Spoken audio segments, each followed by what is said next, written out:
learned today. If you guys have a PlayStation 4 while you're gaming and after a few minutes, half an hour, you get a warning that says it's overheating, what we're gonna do, we're gonna open it up. I'm gonna show you guys how to disassemble and how can you clean the old thermal paste and add a new thermal paste, or in my case, I'm gonna be using an IC graphite thermal pad. These are really conductive thermal pads, so you have to be very careful with this one. And also they are reusable and they're really good transferring heat pretty much. I'm gonna leave in the link for these ones in the description so you can buy these ones. They're really good. Alright guys, so first thing first, you want to grab your PlayStation and grab this small panel side, and you're gonna put your thumbs right on this side on the bottom, and you want to pull this one towards yourself like that, and then you want to wiggle around and it will come out. Alright, next we want to remove this screw that has a PlayStation 4 logo right on it. Once we remove this screw, we can pull the caddy where the hard drive is inside. Just slide that out, that's your hard drive. Alright, next we want to remove all the screws on the top on this side. Alright, now that we remove all the screws in here, I want you guys to flip your PlayStation to the back side. You are not going to be able to see these screws right here because there's going to be a plastic cover right on top of it. You have to use a tweezers to remove the plastic covers. All are on this side, two in the middle, and one right at the back on the other side for the power jack. Once you remove those stickers, and you can just go ahead and remove these screws.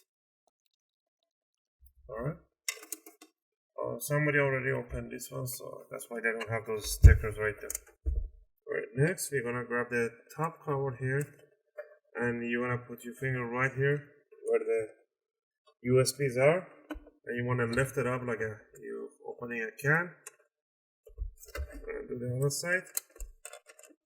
While you're doing it, you wanna pull it towards this side, and then wiggle it around again, and the top cover will come out. So we're gonna keep removing all the screws on the top. Alright. And the last two screws are the clamp that holds the heatsink. And when you grab this clamp, you want to put your fingers right there and bend it a little bit. And these are supposed to have some kind of tension to them, but they are not actually, they don't have any results. So pretty much if you bend them, it stays that way. Alright, once we got here, we're gonna disconnect this fan cable. Just pull it out. Alright, next we're gonna remove the outer cover on the other side. And if you pay attention, right on this side, there's a gap right there. Right on the corner. You wanna put something sharp, stiff, right on the side, and loosen up those clips. Do it all the way in the back, and eventually you should get this one out.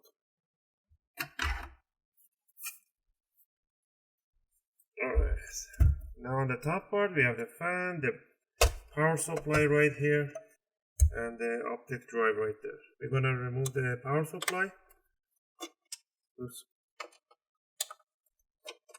Remove these two screws and remove the three on the back side.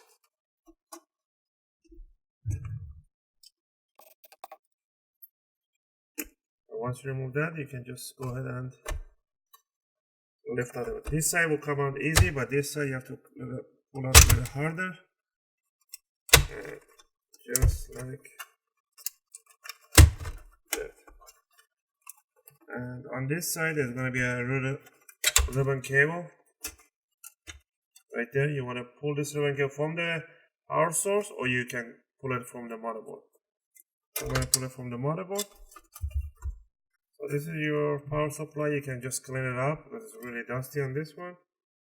Actually, this is the cleanest one I have seen up to now. They really get really dusty inside. Alright, so there's your heatsink. And the bottom cover just came out. So let's keep the bottom cover to one side. We're gonna pull this cable for the optic drive.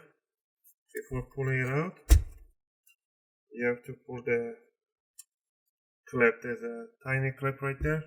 Alright, to pull this one, you don't want to yank this one out. You want to pull this one towards the back.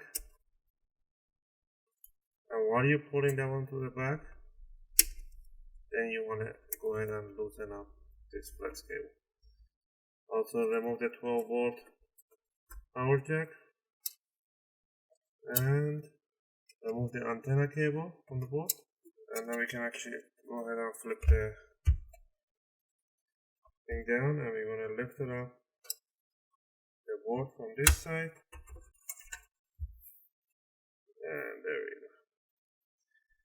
Now I can see why it was overheating. But somebody genius came and put a thermal pad over the CPU, thinking the thermal pad is going to do a better job. Thermal pads like this one is an old thermal pad they're different for different type of PGAs. They're not for regular one. So you shouldn't put thermal pads on this one. So we're going to remove all this. Alright, you don't want to replace the thermal pads on the VRAMs if you want it. I mean, RAM that they have here. The one that they comes with it's okay. They usually don't give problems. So I'm not going to replace those because the customer didn't pay for those. But if you want, you can just buy different thermal pads and change them if you want your PlayStation to last longer. And if your PlayStation doesn't keep its date and time every time you unplug it and plug it in, you might want to change this battery right here. This is a CR2032, 3 volt. You want to replace this one. You can buy this battery off any watch store. Alright, now that we clean this one out,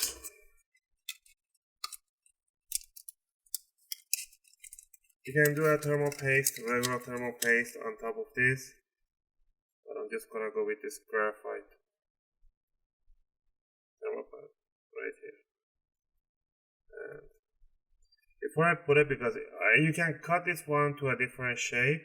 So what I'm gonna do, actually, I'm gonna cut it down to the right size. I'm just gonna align it. A little dent there. Align there. We're gonna place this one right over here.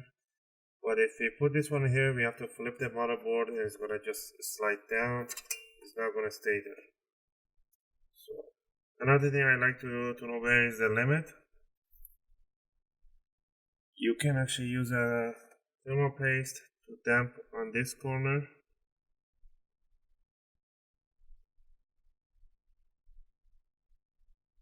On every corner, put one damp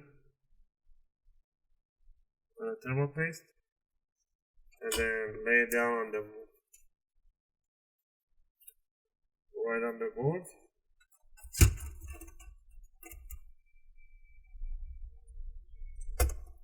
And press it down so make sure it's touching the heatsink. And lift it up. Now we got the 4 points right there. So we know that it has to be inside there. So I'm just gonna tiny scratch outside there. There, there, and there. Now we're gonna clean it up. So we're gonna place this one right there.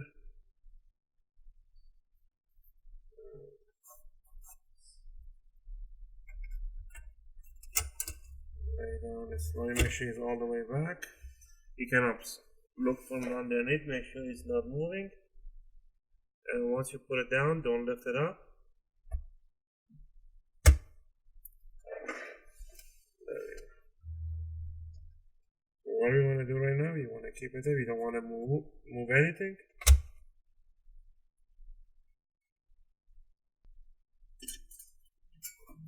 Alright, now we're going to put the bottom cover. And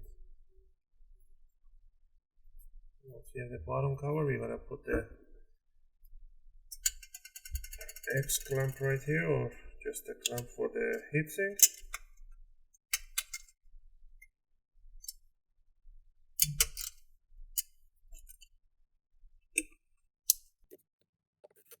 Alright.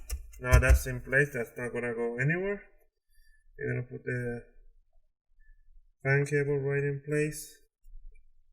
We're gonna flip it over and we're gonna slide the cable for the optic drive. And we're gonna lock it.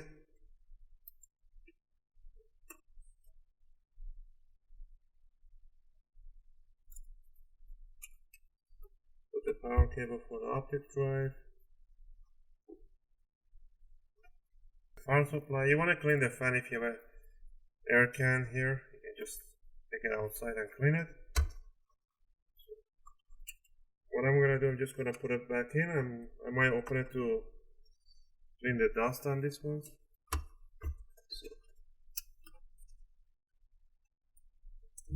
Alright, put the cable for the power supply, and then slide evenly down. Hide the cable inside. Put the 2 screws on this side and the 3 on the bottom side.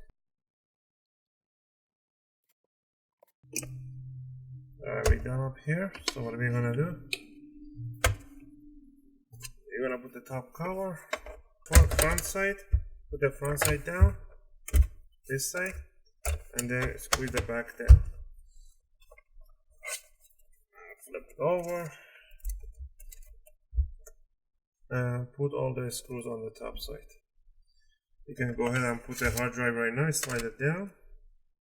So let's do it quickly and put all the screws in.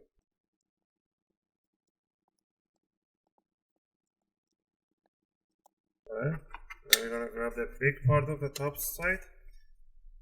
We're gonna make sure everything is clean. And we're gonna put the front side down. Put the back side down on this case, and let's push it down and put the 2 screws on the top side. Grab the left side, or the right side in your case, put the back side, and just push the top. And the last thing is putting the back 4 screws. And I hope you guys like this video. If you guys like that, click that thumbs up button.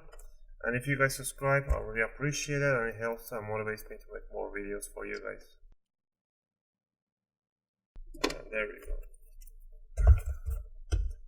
And again, thanks for watching.